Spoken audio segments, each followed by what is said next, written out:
Bihartik aurrera izango dugu Orio Izpide Bisikuaren festarekin. Bihar hasiko da eta datorren igandean bukatu egingo da.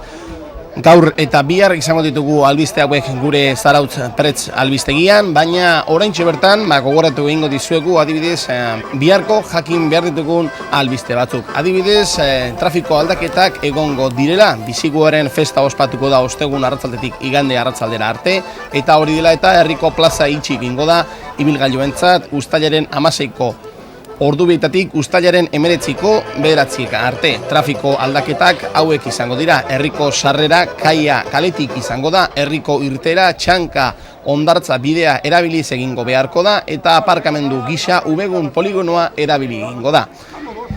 Dakizuenez, Bisikuaren festan menua izango dugu, 45 euro ordaindu ezkero izango dugu, eta aurten antxoak gatzetan, tomate entxalada egaluzearekin, arrain pastela, Bisiku parrilan itsas zaporea duen postrea.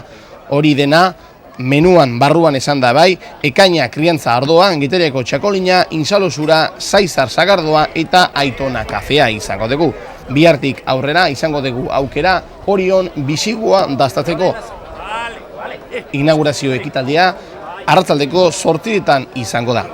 Bihar gure albistegian informazio zehatzagoa emango dizuegu, adibidez ze egitaragua izango dugu egunez egun hemen Orion